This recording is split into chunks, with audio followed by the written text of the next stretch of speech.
La lettre d'admission à l'université tremblait entre mes mains tandis que les mots de mon père s'écrasaient comme une boule de démolition dans mes rêves soigneusement construits.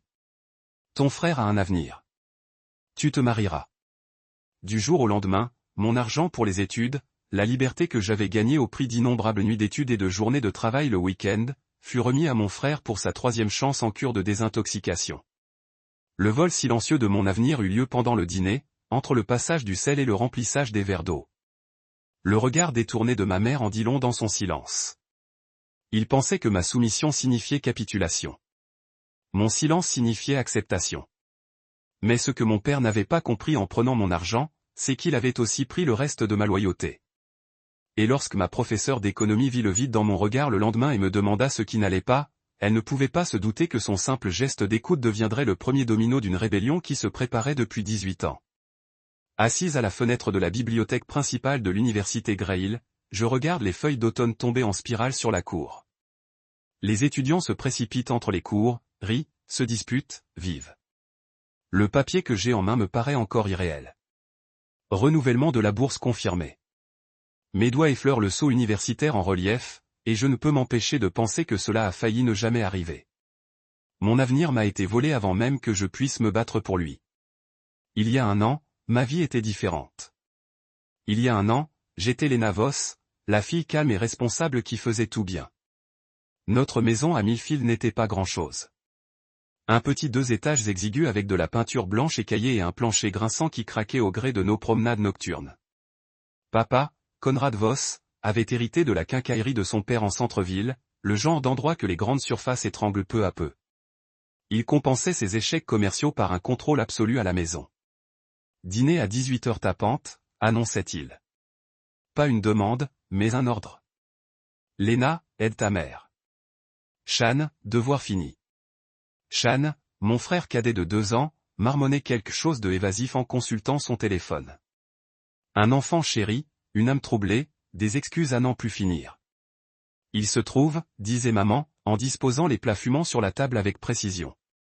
Marlina Voss, autrefois artiste en herbe, était aujourd'hui une femme qui mesurait ses journées embrassées de linge et en assiettes parfaitement alignées. Ce soir-là, j'étais en suspens. Plus tôt dans la journée, mademoiselle Alustin, ma conseillère d'orientation, avait confirmé ce qui semblait impossible. J'avais été accepté à l'université de Grey Hill avec une bourse partielle. À un formulaire financier de la liberté, avait-elle dit, les yeux plissés d'une fierté sincère. Tu as réussi l'impossible, Lena. Étudiante de première génération, première de ta classe malgré tout. Tout. Elle n'a jamais précisé ce que tout cela signifiait, mais nous le savions toutes les deux. Les nuits où je veillais pour aider Shan à faire des devoirs qu'il négligeait de toute façon. Les week-ends à travailler à la pharmacie Davis au lieu de participer à des concours de débat, l'économie minutieuse de chaque dollar de mes cartes d'anniversaire depuis mes 12 ans. J'avais créé mon propre fonds pour les études, $3000. Pas assez, mais avec ma bourse et les $5000 que mes parents avaient économisés pour moi depuis ma naissance, je pouvais m'en sortir. L'université communautaire n'était finalement pas mon destin. Au dîner, j'ai semé des petits pois dans mon assiette, attendant le bon moment. Maman avait préparé un rôti braisé, le préféré de papa. Son humeur semblait stable. Shan était présent plutôt que sorti avec des amis. J'ai des nouvelles, ai-je finalement dit, d'une voix plus assurée que prévu. Papa a levé les yeux. Fourchette s'est arrêtée à mi-chemin de sa bouche. Qu'est-ce que c'est? J'ai été admis à Grey Hill avec une bourse. Les mots ont jailli précipitamment. Je peux commencer cet automne si nous soumettons les formulaires d'aide financière cette semaine. Le visage de maman s'est brièvement illuminé avant de jeter un coup d'œil à papa. Shan a ricané. Grey Hill. Papa a posé sa fourchette délibérément. Cette école d'arts libéraux a 3 heures de route. C'est l'une des meilleures écoles de l'État. J'ai dit, leur programme d'économie est classé au niveau national. Économie. Il l'a dit comme une chute. Et combien ça coûte? J'ai exposé mes calculs minutieux, la bourse couvrant 60%, mes économies, le fonds d'études qu'ils avaient créé pour moi. C'était serré, mais possible. Papa mâchait lentement, méthodiquement. Lorsqu'il parla enfin, sa voix était neutre. Cet argent a disparu, Lena. La salle pencha. Quoi? Ton fonds d'études? On l'a utilisé. Il en reprit une bouchée comme s'il ne parlait que de la météo. L'utiliser pourquoi? Ma voix était devenue aiguë. Inconnu. Papa jeta un coup d'œil à Shan, qui trouva soudain son assiette fascinante. Ton frère a besoin d'aide. D'une aide professionnelle. Et d'un nouveau départ à Westridge Prep le semestre prochain. La quincaillerie ne marche pas bien. Tu le sais. Il fallait faire des choix. Ma poitrine se serra. Tu as pris mon argent pour les études supérieures de Shan en prépa et en cure de désintoxication, ajouta doucement maman, sans me regarder dans les yeux. C'était nécessaire, ma chérie. Shan s'était encore fait prendre avec des pilules. Pour la 3e fois. Chaque incident était passé sous silence, chaque conséquence disparaissant comme par magie. Mais mon avenir semblait superflu. Je travaille depuis des années, murmurai-je. Économiser, planifier, et c'est louable. Papa hocha la tête comme pour me faire un beau compliment. Très responsable. Mais ton frère a un avenir. Tu te marieras. C'est du bon sens. Du bon sens. Comme si mes rêves étaient un luxe futile, tandis que la 10e chance de Shan était un investissement. Tu peux suivre des cours du soir à Millfield Community si tu le veux vraiment, continua papa en attrapant son verre d'eau. Vivre à la maison, économiser. C'est pratique. Pratique. Le mot fit l'effet d'une gifle. J'ai regardé maman, guettant une quelconque protestation. Mais elle se contenta d'ajuster sa serviette et murmura quelque chose à propos d'un dessert. Ce soir-là, après que tout le monde fut couché, j'ai confronté papa dans son bureau. Il était assis dans son fauteuil en cuir, lunettes de lecture sur le nez. Des billets jonchaient le bureau. Tu n'avais aucun droit, dis-je d'une voix tremblante. C'était aussi mon argent, leva-t-il les yeux, l'irritation se lisant sur son visage. Je suis toujours le parent ici, Lena. Je prends les décisions financières de cette famille. Mais aussi mon avenir.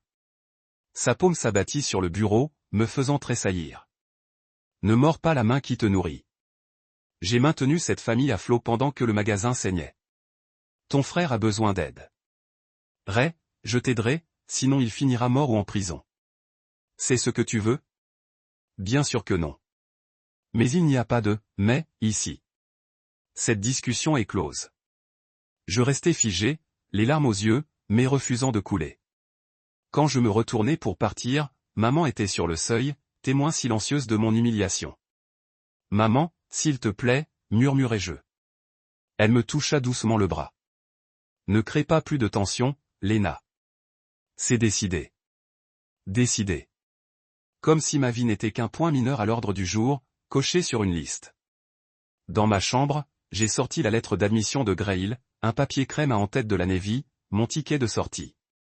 Les mains tremblantes, je l'ai tenu au-dessus de ma poubelle et j'ai craqué une allumette.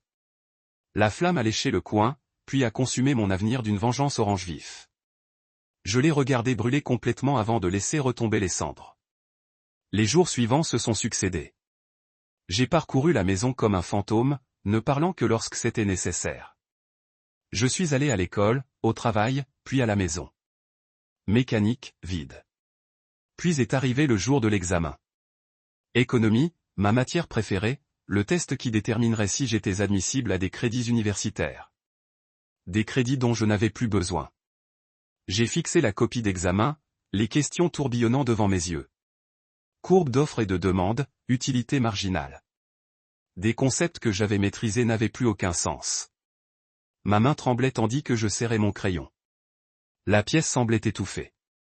40 minutes après le début de l'examen, j'avais écrit exactement 3 mots. Mon avenir, autrefois si soigneusement tracé sur un graphique des possibilités, était à plat. C'est fini, annonça Monsieur Reynolds. Veuillez me passer vos copies. Je rendis un devoir presque vierge et me dirigeai en titubant vers le couloir. Mademoiselle Alustin attendait, l'air inquiet. Lena, puis-je vous voir dans mon bureau? Je la suivis, hébété, m'effondrant sur la chaise en face de son bureau. Les murs de son bureau étaient couverts de fanions universitaires, rappels colorés de voies de sortie désormais fermées. Tu n'es pas là aujourd'hui, dit-elle doucement. Que se passe-t-il? La gentillesse dans sa voix me fit craquer. Les mots jaillirent presque dans un murmure. Mon financement pour les études. La cure de désintoxication de Shan. Le rejet de mon avenir par papa. Le silence de maman. Pendant tout ce temps, mademoiselle Alustin écoutait, son expression immuable, à l'exception d'un léger pincement au coin des yeux. Quand j'aurai fini, se leva-t-elle brusquement. Attends ici, dit-elle avant de sortir. Je restai seul, épuisé d'avoir dit ma vérité. À voix haute. 5 minutes passèrent. 10 au moment où j'envisageais de partir, la porte s'ouvrit. Madame Alustin n'était pas seule. Derrière elle se tenait Monsieur Aron, cheveux argentés, impeccablement vêtu, un membre du conseil d'administration que j'avais croisé lors d'événements scolaires, mais à qui je n'avais jamais parlé. Ancien doyen d'université, on disait qu'il avait des relations partout où il le fallait. Léna, mademoiselle Alustin, dit, j'aimerais que vous disiez à Monsieur Harland exactement ce que vous venez de me dire. Monsieur Harland ne m'interrompit pas une seule fois tandis que je répétais mon histoire, son visage buriné indéchiffrable. Il était assis, les mains jointes, hochant parfois la tête, mais sans réagir pour influencer mon récit. Lorsque j'eus terminé, le silence s'éternisa, inconfortablement. Merci pour votre honnêteté, mademoiselle Voss, dit-il finalement d'une voix plus grave que je ne l'aurais cru. Cette situation n'est malheureusement pas unique, mais cela ne la rend pas moins injuste. Il échangea un regard avec mademoiselle Alustin que je ne pus interpréter. Il nous faudra du temps, dit mademoiselle Hall. Mais Léna, je veux que tu saches quelque chose. Ton éducation compte. Pas seulement pour toi, pour nous. J'ai quitté l'école avec une étrange sensation d'apesanteur. Quelque chose avait changé, même si je ne pouvais pas le nommer. Pour la première fois depuis des jours, je me sentais comprise. À la maison, j'ai renoué avec le silence. J'ai préparé le dîner avec maman, acquiescé quand papa a parlé des difficultés du magasin, et me suis retiré dans ma chambre pour me renseigner sur les universités communautaires. J'ai commencé un journal, le cachant entre mon matelas et mon sommier. Des petites vérités que je ne pouvais pas exprimer à voix haute. Aujourd'hui, papa a dit que la famille avait fait des sacrifices pour Shan. Mon avenir n'était pas un sacrifice, c'était une perte. Maman m'a demandé si j'avais déjà postulé à Millfield Community, comme si mes rêves étaient transférables, remplaçables. Je me demande si Shan sait ce qu'il a échangé contre son nouveau départ, s'il s'en soucierait. 3 jours après ma conversation avec Monsieur Aron, mademoiselle Alustin m'a convoqué dans son bureau pendant le déjeuner. J'ai passé des appels, a-t-elle dit sans préambule, en glissant un dossier sur son bureau. Ce sont des possibilités de bourses alternatives. Certaines sont obscures, mais légitimes. Les dates limites de candidature sont indiquées. J'ai feuilleté les pages. Des noms que je n'avais jamais entendus. La bourse Whitman Legacy, le fonds Eleanor Caldwell pour les femmes en économie, la bourse d'urgence de l'association des anciens élèves de la région est. Ce sont des projets risqués, ai-je dit. Oui, mais il y a aussi ceci. Elle a tapoté un document distinct, le fonds de survie des anciens élèves. Il n'est pas public. Il a été créé spécifiquement pour les étudiants dont le soutien familial a été compromis. Pourquoi faites-vous cela? J'ai posé la question, m'échappant avant de pouvoir l'arrêter. Madame Alustin a retiré ses lunettes, paraissant soudain plus âgée, plus fatiguée. Parce qu'il y a 25 ans, j'étais comme vous. Des circonstances différentes, le même résultat. Personne ne s'est battu pour moi, et j'ai passé ma carrière à faire en sorte que cela ne se reproduise plus. J'ai emporté le dossier à la maison et je l'ai caché avec mon journal. Chaque soir, je remplissais une demande après que tout le monde soit couché. À chaque rédaction, à chaque formulaire rempli, un hochement de tête me submergeait. Étais-je en train de trahir ma famille? L'éducation valait-elle cette séparation? Papa semblait penser que Je m'en suis remis, me tapotant l'épaule au petit déjeuner, me disant que j'étais plus raisonnable maintenant. 2 semaines après le début de ma campagne secrète, Shan est rentré dîner, une apparition rare. Il était resté plus longtemps chez des amis qu'à la maison, ne venant que pour prendre des vêtements propres ou demander de l'argent. Il est entré. Nonchalamment, vêtu d'une veste en cuir neuve empestant la cigarette. Le retour du fils prodigue, a annoncé papa, rayonnant comme si Shan avait accompli quelque chose d'extraordinaire par sa simple présence. Le dîner était la représentation habituelle. Papa posait à Shan des questions douces sur ses progrès. Maman lui remplissait son assiette. Shan lui donnait de vagues assurances quant à sa capacité à se reprendre. Je distribuais mon repas en silence. Alors, ma sœur, a dit Shan, la bouche pleine de purée de pommes de terre. J'ai entendu dire que tu avais pété un câble à propos de la fac, à jouer à la pauvre fille qui s'apitoyait sur son sort. Papa a ri. Elle a dépassé ça maintenant, n'est-ce pas, Léna? J'ai regardé mon frère, plus mince, le regard légèrement vague. La nouvelle veste avait probablement été achetée avec ce qui aurait dû être mes frais de scolarité. Pour la première fois, je le voyais clairement, pas malveillant, juste prétentieux, à qui nos parents avaient appris que ses besoins primaient sur tout le reste. Je réfléchis, dis-je prudemment. C'est ma fille pragmatique, dit papa. Le lendemain matin, mademoiselle Alustin me tendit une enveloppe. Ma recommandation pour la Fondation Monteiller. J'ai déjà envoyé l'original. Je l'ai lu aux toilettes entre deux cours, les larmes brouillant les mots. Elle fait preuve d'une résilience exceptionnelle face au rejet systématique de son potentiel. Douée pour les études, mais surtout, dotée d'une détermination tranquille qui transforme les obstacles en tremplin. Cet après-midi-là, mon téléphone a sonné, un numéro inconnu. Est-ce Léna Vos? Ici Zara Hamadi. Le numéro de mademoiselle Olave. Le nom m'était vaguement familier. Une ancienne élève avait obtenu son diplôme il y a 3 ans. Elle était partie en Colombie avec une bourse complète. J'ai été dans ta situation autrefois, a dit Zara sans préambule. Des détails différents, la même histoire. Des parents qui ont décidé que mon avenir ne valait pas la peine d'investir. Que as-tu fait? Ai-je demandé en me glissant dans une salle de classe vide pour répondre à l'appel. Je m'en suis sorti avec de l'aide. Maintenant, j'aide les autres. Sa voix était neutre. Ta vie ne leur appartient pas, Léna. Reviens sur tes pas. Nous avons discuté pendant 1 heure. Elle m'a expliqué le fonctionnement de la Fondation Monteiller et m'a expliqué ce qu'ils envisageaient. Car, m'a aidé à peaufiner ma déclaration personnelle. Pour la première fois, j'avais l'impression d'avoir des alliés, des gens qui comprenaient les enjeux. Ce soir-là, alors que je sortais la poubelle, papa m'a appelé dans son bureau. Sur son bureau se trouvait un reçu que j'avais oublié dans la cuisine. La confirmation d'une demande de bourse. Qu'est-ce que c'est? Demanda-t-il, les yeux plissés. Une demande de bourse. Inutile de mentir. Après tout ce dont nous avons discuté, après tous les ajustements que nous avons faits en famille. C'est toi qui as fait les ajustements, papa. Je n'ai jamais été d'accord. Son visage s'est assombri. C'est comme ça que tu nous remercies en nous cachant avec ingratitude. Il est peut-être temps que je coupe tout. Ton téléphone, tes privilèges de voiture. Puisque tu es si déterminé à suivre ton propre chemin. Quelque chose a craqué en moi. Tu l'as déjà fait, dis-je d'une voix ferme. Tu as coupé mon avenir sans même me demander. Que puis-je prendre d'autre? Il se leva de sa chaise, le visage rouge. Mais maman apparut dans l'embrasure de la porte. Conrad, s'il te plaît, dit-elle. Ce n'est qu'une demande. Ça ne veut rien dire.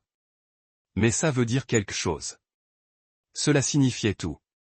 2 soirs plus tard, à 23h42, un courriel est arrivé qui allait tout changer. Chère Madame la patronne, le comité des bourses montées pour les femmes a le plaisir de vous informer que vous avez été sélectionnée comme bénéficiaire d'urgence cette année. Cette bourse couvre l'intégralité des frais de scolarité, du logement et des repas à l'université de Grey Hill pour votre première année, avec des options de renouvellement en fonction des résultats scolaires. En raison des circonstances particulières de votre candidature, nous proposons un placement immédiat. Le semestre d'automne commence dans 2 semaines. Vous trouverez ci-joint votre affectation de logement et les détails de votre orientation. Veuillez confirmer votre acceptation dans les 48 heures. Cordialement, Éléanore Montier, présidente. Je fixai mon écran, la main pressée contre ma bouche pour étouffer tout son qui pourrait alerter mes parents. 2 semaines. J'avais 2 semaines pour tout laisser derrière moi. J'ai répondu immédiatement. J'accepte avec une profonde gratitude. Puis j'ai appelé Zara. Je l'ai eu, ai-je murmuré. Mais je dois partir dans 2 semaines. Parfait, a-t-elle dit. J'ai une chambre libre. Vous pouvez rester avec moi jusqu'à ce que votre dortoir soit prêt. Début je n'emporte que l'essentiel. Je vous recontacterai demain pour plus de détails. Cette nuit-là, je n'ai pas fermé l'œil. Je suis resté éveillé, le cœur battant, à planifier mon évasion d'une vie soudain devenue trop petite pour me contenir. J'ai commencé à rassembler mes essentiels dès le lendemain, passeport, acte de naissance, carte de sécurité sociale, documents nécessaires à ma nouvelle vie. Je les ai glissés dans une enveloppe en papier craft et les collés sous le tiroir de mon bureau. Les vêtements ont été rangés dans des sacs poubelles cachés au fond de mon placard pour être transférés dans ma valise le jour du départ. Madame Alustin m'a aidé à établir un budget, me mettant en contact avec le bureau d'aide financière de Grey pour que mes documents de bourse soient correctement classés. Zara m'a envoyé son adresse et une photo de la petite chambre où je logerai en attendant que ma résidence universitaire soit prête. Ce n'est pas grand-chose, m'a-t-elle écrit, mais c'est calme et c'est à toi. Le mot « à toi » m'a fait réfléchir. Rien dans ma vie ne m'avait jamais vraiment appartenu. Ni mon temps, ni mon avenir, ni même mes déceptions. Tout était filtré à travers le prisme des obligations familiales. J'étais à mi-chemin de la préparation de mes livres quand maman est entrée sans frapper. Je me suis figé. Un exemplaire de la richesse des nations suspendu entre mes mains et un carton à moitié rempli. Elle fixait la scène, des vêtements soigneusement pliés sur mon lit, des cartons empilés contre le mur, le visage vide de toute couleur. « Qu'est-ce que c'est » a-t-elle murmuré, bien que la réponse fût évidente. J'ai posé le livre avec précaution. J'ai obtenu une bourse. Bourse complète pour Grey. Je pars la semaine prochaine. La semaine prochaine ? Elle entra dans la pièce, regardant mes affaires comme si elle les voyait pour la première fois. Tu ne peux pas partir comme ça. Je peux et je le fais.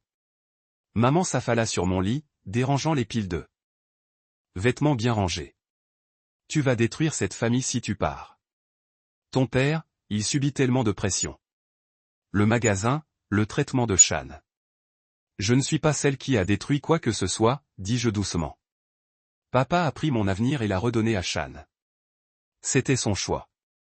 C'est le mien. Elle me regarda alors, me regarda vraiment, peut-être pour la première fois depuis des années. Je m'attendais à de la colère, des accusations. Au lieu de cela, ses yeux s'emplirent d'une tristesse lointaine. Sans un mot de plus, elle se leva et sortit. Pas de câlin, pas de soutien, juste le léger clic de ma porte qui se fermait. Ce soir-là, au dîner, le silence était assourdissant. Shan était absent comme d'habitude. Papa parlait d'un problème de fournisseur au magasin. Maman passait les plats comme un robot. J'ai mangé de petites bouchées, sans rien goûter. Bonne nouvelle pour Shan, annonça papa en levant les yeux. Il a rempli son verre d'eau. Son conseiller d'orientation dit qu'il fait de réels progrès. L'école préparatoire a réservé une place pour le semestre de printemps. Il a levé son verre à la santé de son fils qui nous rend fiers. Maman a souri faiblement et a levé son verre. J'ai regardé la table, mon eau intacte. Après le dîner, je suis retourné dans ma chambre et j'ai écrit une lettre, ni en colère, ni amère, juste honnête. Chère maman, papa et Shan, quand vous lirez ceci, je serai parti. J'ai reçu une bourse complète pour l'université de Grey. Les cours commencent la semaine prochaine. Je ne pars pas pour vous faire du mal. Je pars parce que rester me ferait encore plus de mal. Quand tu as pris mon argent pour mes études supérieures sans me le demander, sans même me le dire avant qu'il ne soit épuisé, tu as clairement montré ma place dans cette famille. La deuxième place, toujours. Je suis plus que ce que tu m'as permis d'être. J'ai besoin de découvrir qui est cette personne. Je ne te déteste pas, mais je ne peux pas continuer à me faire discret pour mettre tout le monde à l'aise. Plus maintenant. Je t'appellerai quand je serai installé. Léna. J'ai scellé l'enveloppe et l'ai déposée sur mon bureau, où on la retrouverait après mon départ. Le matin de mon départ arriva sous un pâle soleil de septembre. J'avais à peine dormi, guettant le moindre mouvement dans la maison.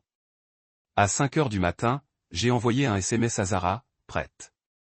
20 minutes plus tard, sa réponse arrivait de l'extérieur. J'ai descendu l'escalier avec ma valise et 2 cartons, en évitant soigneusement la 3e marche grinçante. La maison respirait autour de moi. Mur familier, ombre familière. L'espace d'un instant, le doute s'est installé. Étais-je en train de faire une erreur? La liberté valait-elle ce prix? Puis je me suis souvenu des paroles de papa. Ton frère a un avenir. Tu te marieras. Comme si ma valeur ne se mesurait qu'à celle des autres. Comme si mes rêves étaient jetables. J'ai posé ma lettre bien en évidence sur la table de la cuisine, j'ai jeté un dernier coup d'œil autour de moi et je suis sorti. La Honda cabossée de Zara était au ralenti, les phares tamisés dans le brouillard matinal. Madame Alustin était assise sur le siège passager, le visage solennel mais les yeux brillants. « Tu as réussi, dit-elle. » À peine, ai-je répondu d'une voix étonnamment posée. Nous avons chargé mes maigres affaires dans le coffre. Je suis monté sur la banquette arrière, le cœur battant la chamade. Tandis que Zara s'éloignait du trottoir, je me suis retourné pour jeter un dernier coup d'œil à la maison. Aucune lumière ne s'était allumée. Personne ne m'avait suivi. Ça devient plus facile, a dit Zara en croisant mon regard dans le rétroviseur. Pas tout de suite, mais ça va. Le trajet jusqu'à l'appartement de Zara a duré 40 minutes. Nous avons roulé en silence, la radio jouant doucement, une chanson indie sur le fait de briser les chaînes et de trouver la lumière. Approprié. Son appartement était au 3e étage d'un vieil immeuble en briques près de l'université. Une chambre, plus une véranda aménagée où je logerais. L'espace était petit mais rempli de plantes, de livres, de coussins colorés. Ça sentait le café et la cannelle. La maison est douce, a dit Zara en déposant ma valise près d'un futon recouvert d'un couvre-lit bleu vif. En attendant que ta chambre soit prête. C'est parfait, ai-je dit, et je voulais dire. La chambre avait de grandes fenêtres donnant sur un petit parc. Le soleil ruisselait sur le parquet. Et surtout, ce n'était pas la maison de mes parents. Mademoiselle Alolston m'a aidé à déballer mes affaires pendant que Zara préparait le petit déjeuner. Pour la première fois depuis des semaines, je me suis senti respirer normalement, profondément et à plein poumon, au lieu des halètements superficiels et anxieux qui étaient devenus ma norme. Je dois aller à l'école, a dit mademoiselle Alol en regardant sa montre. L'orientation commence lundi. Tu as ton emploi du temps. J'ai hoché la tête en sortant le courriel imprimé de Grail. Bien. Elle a hésité, puis m'a serré fort dans ses bras. Je suis fier de toi, Léna. Il m'a fallu du courage. Après son départ, Zara et moi nous sommes assises à sa petite table de cuisine, mangeant des œufs brouillés et des toasts. Le premier jour est le plus dur, a-t-elle dit en versant du jus d'orange dans mon verre. Au 3e jour, tu auras l'impression d'être ici depuis toujours. Tes parents t'ont-ils déjà pardonné, ai-je demandé. Elle a considéré cela comme une inclination. Mon père ne m'a pas parlé depuis 4 ans. Ma mère m'appelle pour mon anniversaire. Ils ont fait leur choix. J'ai fait le mien. Elle haussa les épaules. Certaines relations ne peuvent pas se défaire sans se briser. Mon téléphone vibra. Un texto de maman. Où es-tu? J'éteignis mon téléphone sans répondre. Le lundi arriva à une vitesse surprenante. Zara me prêta un blazer professionnel pour mon premier jour et me conduisit au campus. L'université Grail s'étendait sur des pelouses impeccables et des allées bordées d'arbres, des bâtiments historiques entrecoupés de structures modernes en verre. Les étudiants affluaient vers la cour centrale, riant, s'appelant, complètement inconscients que ma vie entière venait de changer. Mon premier cours fut une introduction à la macroéconomie à Thomson Hall.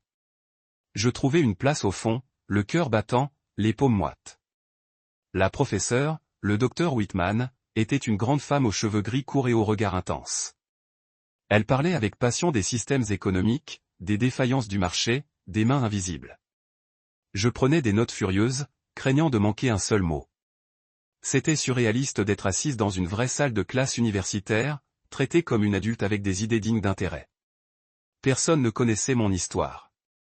Personne ne me voyait comme Léna Voss, la fille responsable qui prenait soin de tous les autres. Ici, j'étais juste une autre étudiante de première année avec un avenir prometteur. Alors que je traversais le campus pour aller à mon prochain cours, mon téléphone vibrait de notifications. Je les rallumai, me préparant à recevoir des messages furieux de papa.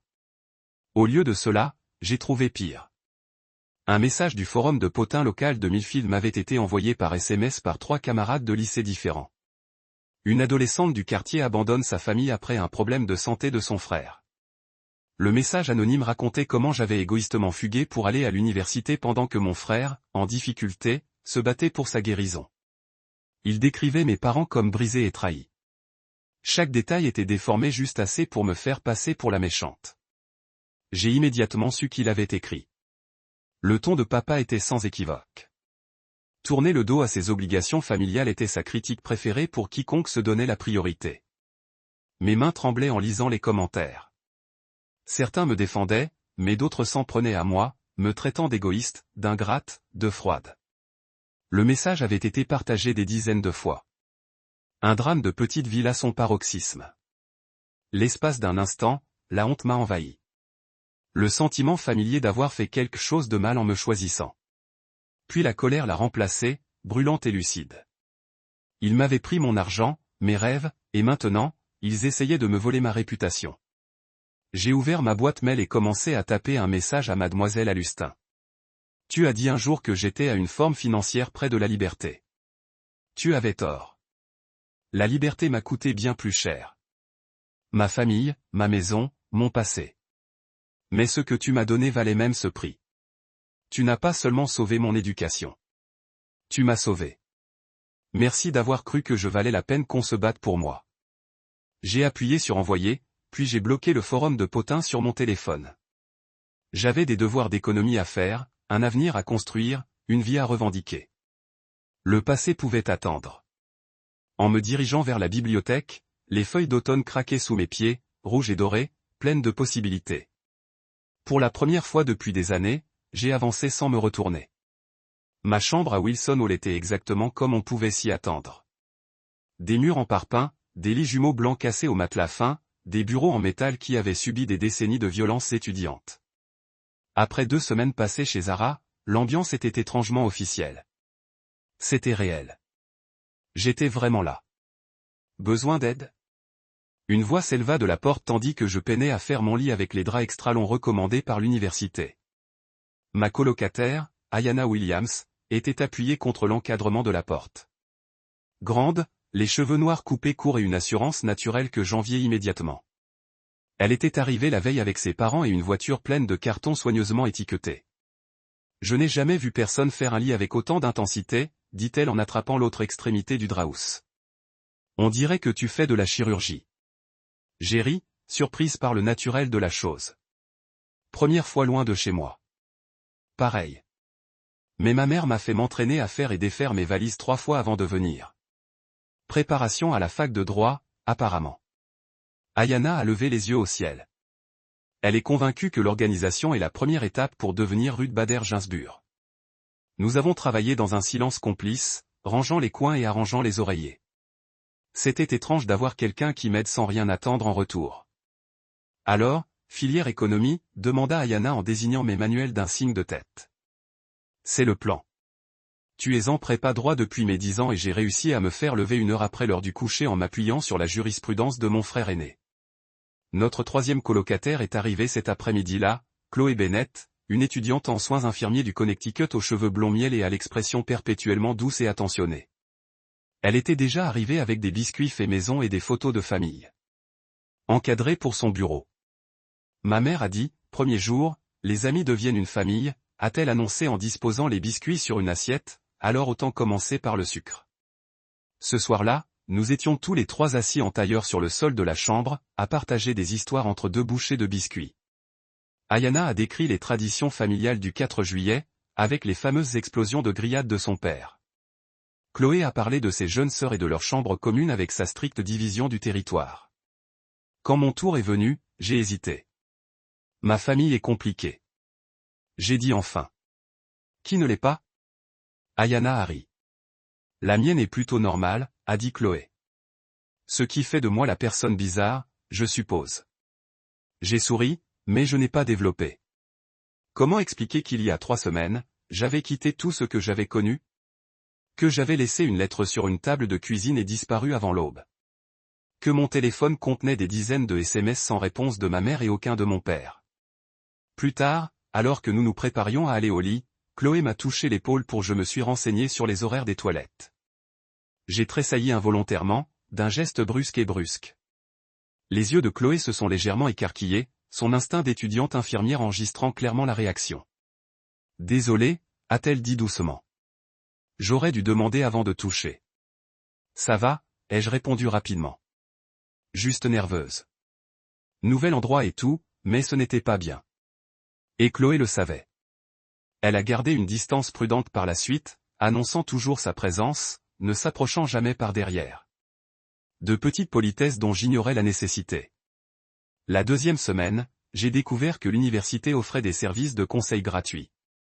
6 séances avec une étudiante en psychologie, sans poser de questions. Je me suis inscrite sans trop réfléchir. Par curiosité plus que tout. Ma conseillère était une femme nommée Diane, aux cheveux aux mèches argentées et aux lunettes à monture métallique.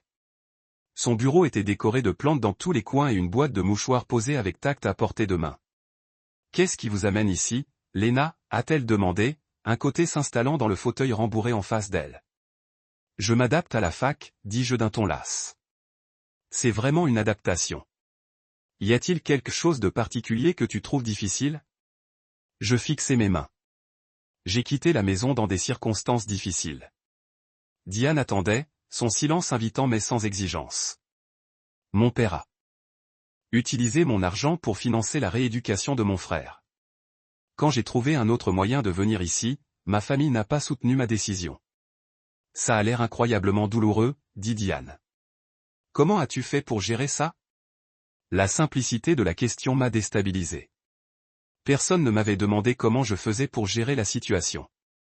On m'avait demandé ce qui s'était passé, ce que je comptais faire, quel cours je suivais, mais pas comment je gérais le séisme émotionnel qui avait englouti mon ancienne vie. Je ne sais pas, ai-je admis.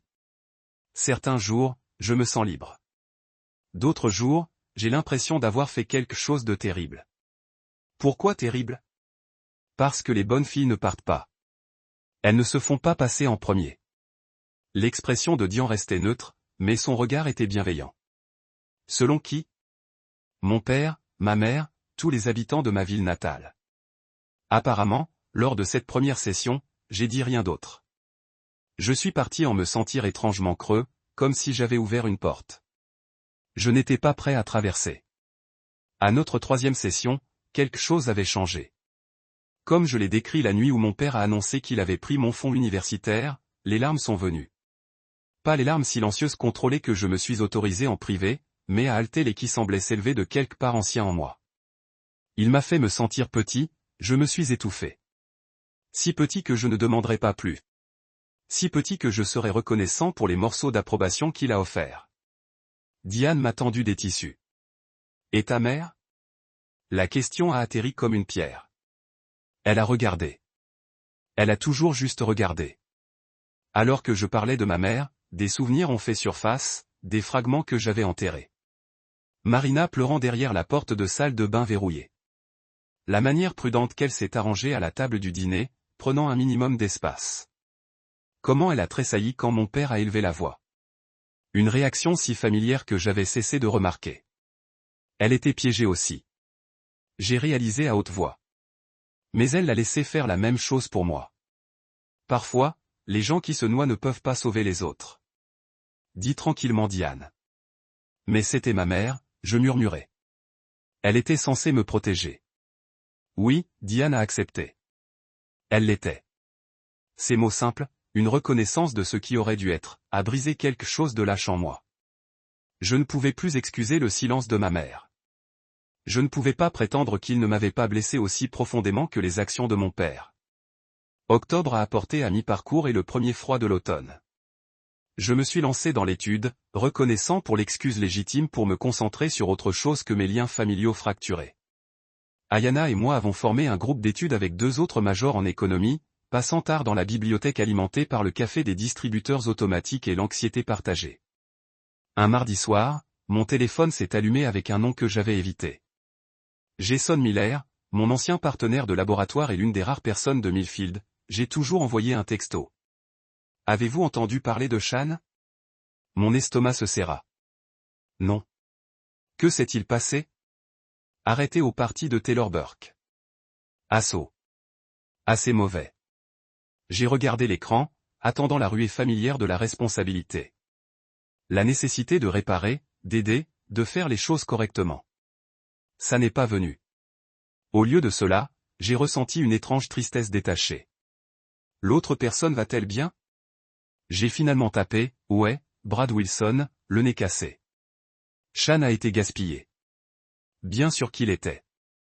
La rééducation que mon avenir avait achetée n'avait pas duré longtemps. Merci de m'avoir dit, j'ai écrit. A répondu le monde différent. Arrangeant les 2e et 3e et 4e chances. Mère préparerait les repas préférés de Shan, parlant dans des tons apaisants, prétendre que tout irait bien si nous ne parlions pas des problèmes. Et j'étais ici dans un lit de dortoir étroit, entouré de manuels et de nouveaux amis et possibilités qui n'avaient rien à voir avec le nettoyage du désordre de quelqu'un d'autre. La réalisation était à la fois terrible et libérée. Je ne pouvais pas les sauver. Je ne pouvais pas les réparer. Et pour la première fois, j'ai compris que je ne voulais pas.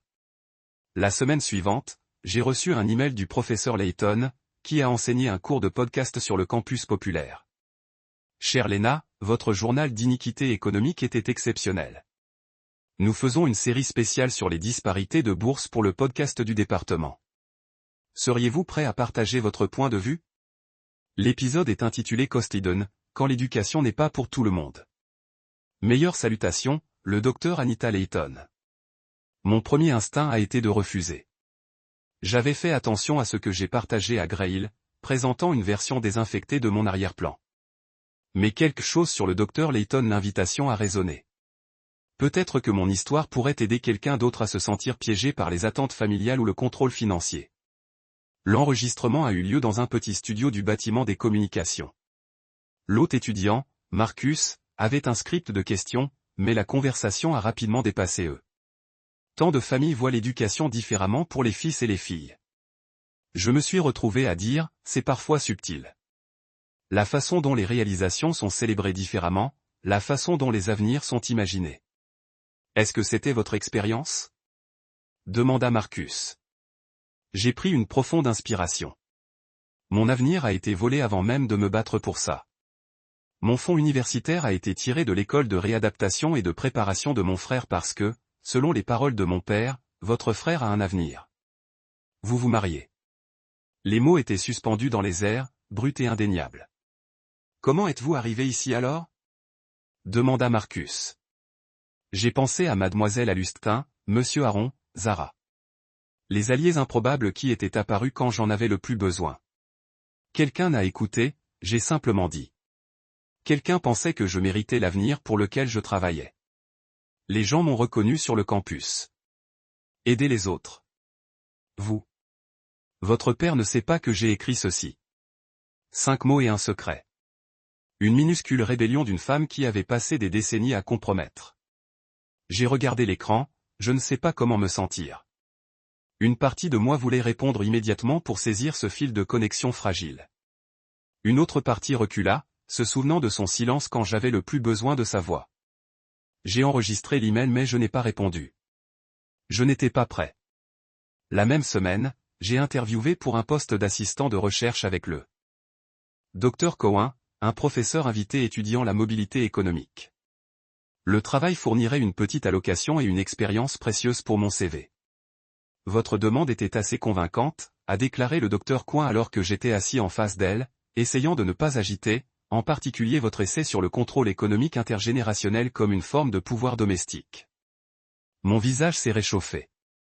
J'avais écrit cet essai dans une rafale de clarté en fin de soirée après une séance de thérapie particulièrement intense. Merci. J'ai réussi. Je suis curieux. Qu'est-ce que vous êtes en économie spécifiquement? De nombreux étudiants ayant vos intérêts choisissent la sociologie ou les sciences politiques. La question m'a fait faire une pause. Pourquoi l'économie? La réponse a émergé avec une clarté surprenante. Je voulais comprendre les systèmes qui donnent à certaines personnes le pouvoir sur d'autres, ai-je dit. Et je voulais avoir le genre de connaissances que personne ne pouvait me retirer. Le docteur Cohen m'a étudié un instant, puis a hoché la tête. Le poste vous appartient si vous le souhaitez. Nous commençons la semaine prochaine. Alors que le semestre approchait de sa fin, mademoiselle Alustin a envoyé un courriel pour me faire savoir qu'elle prenait sa retraite. Après 30 ans de guidage des étudiants vers leur avenir, elle embrassait la sienne. Tu étais ma dernière promesse pour moi, a-t-elle écrit. Pour s'assurer qu'une autre fille en fît sûre. Je ne pouvais pas être plus fier de la façon dont vous avez saisi cette opportunité.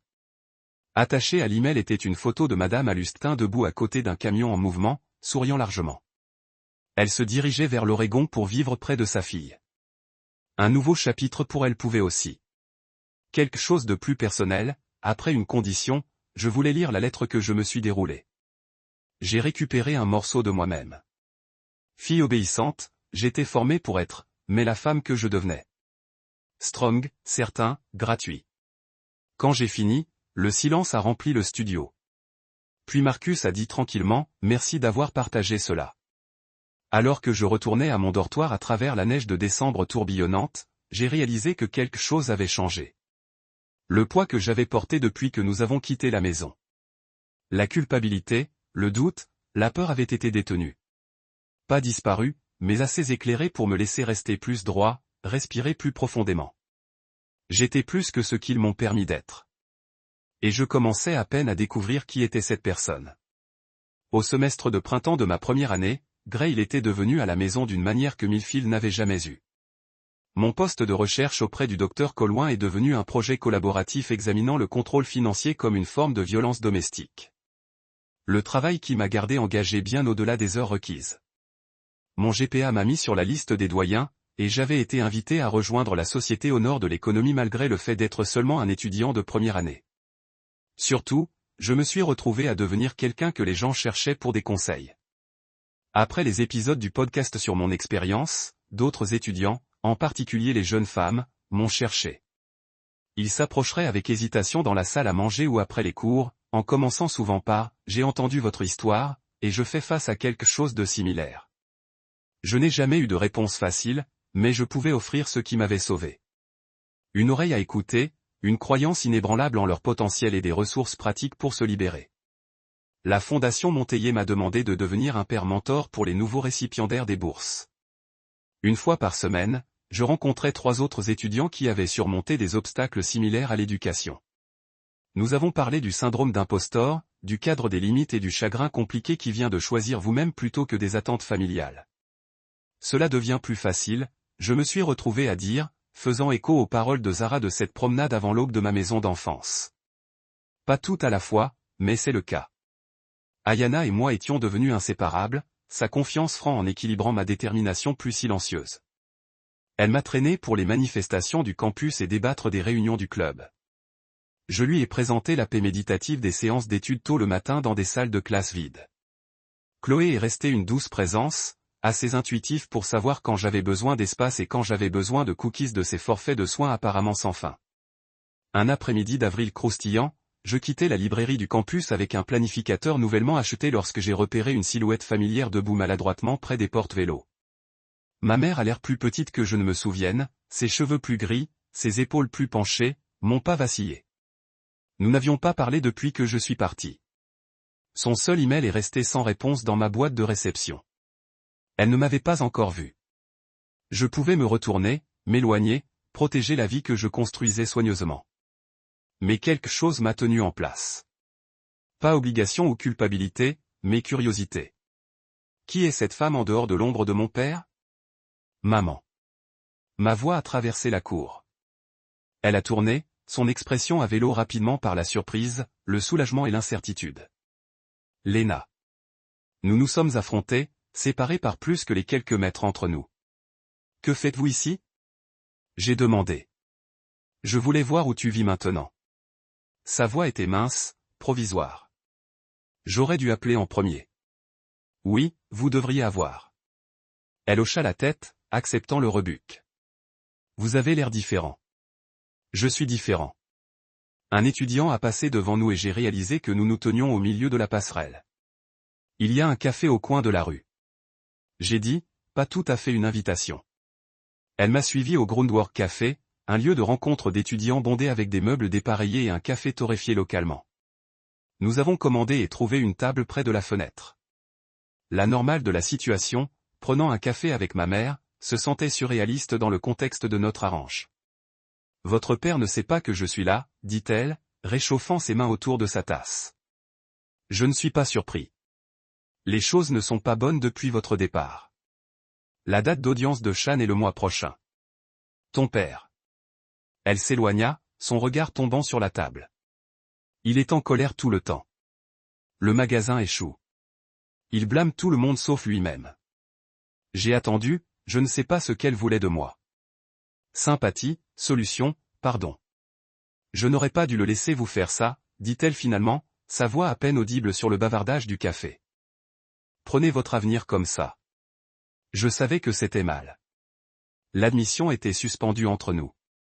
Trop tard, trop peu, mais quelque chose. Pourquoi ne l'avez-vous pas arrêté? J'ai posé la question que j'avais posée pendant des mois. Elle a regardé par la fenêtre, son profil tranchant contre la lumière de l'après-midi. Parce que j'avais peur.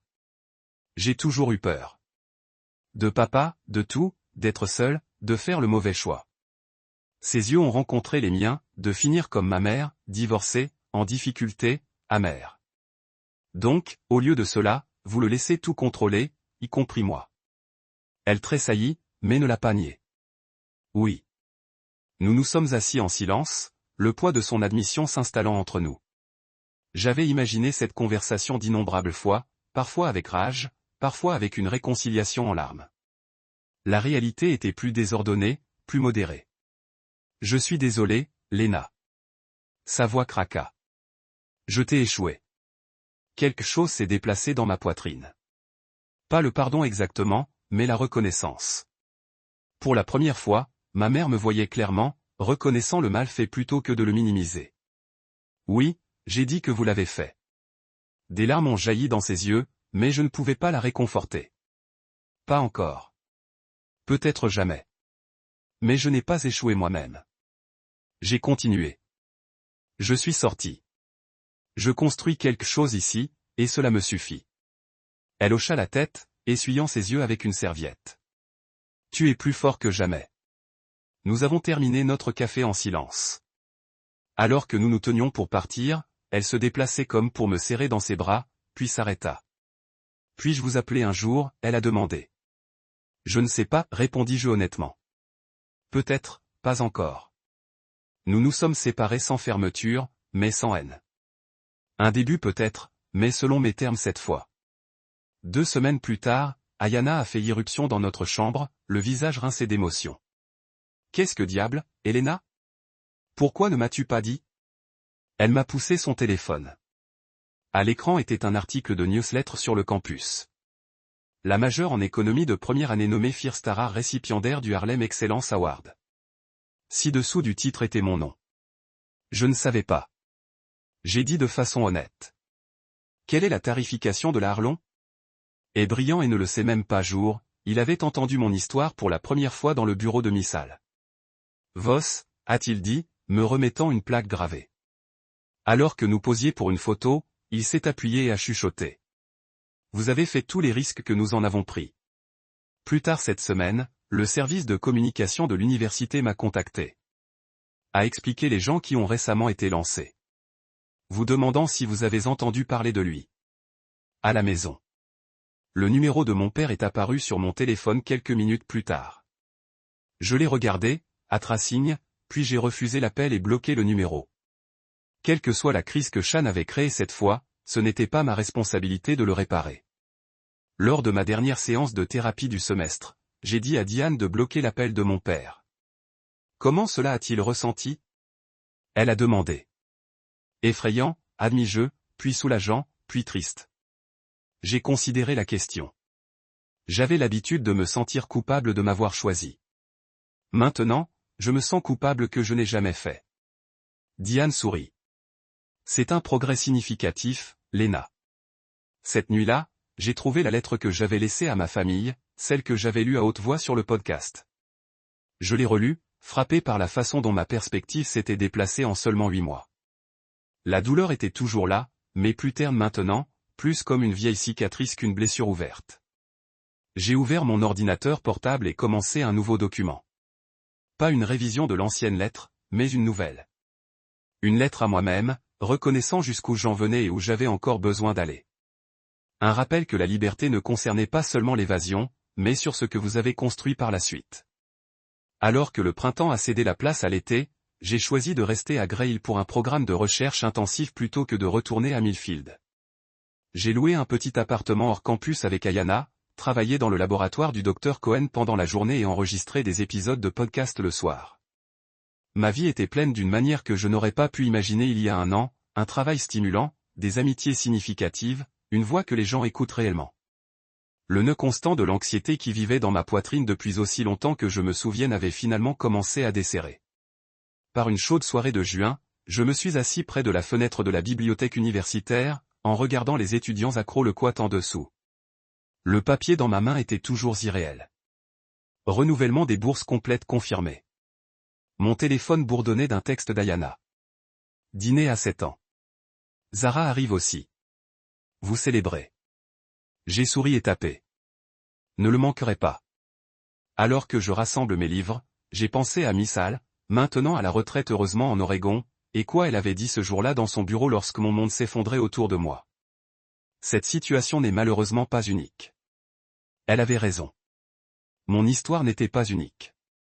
D'innombrables autres ont fait face aux mêmes barrières, les mêmes choix, la même douleur à se libérer. Mais ce qui était unique, c'est ce qui s'est passé ensuite. Comment la croyance de quelques personnes avait transformé un moment de crise en une porte à la possibilité. Il a pris mon fonds universitaire et a dit, les filles n'ont pas besoin de diplôme. Mais mon professeur écoutait, et cela a fait toute la différence. Avez-vous déjà dû choisir entre la fidélité à la famille et votre propre avenir? Que sacrifieriez-vous pour être vraiment vu? Aimez et abonnez-vous à plus d'histoires sur les rébellions silencieuses et les gens qui changent tout en écoutant simplement.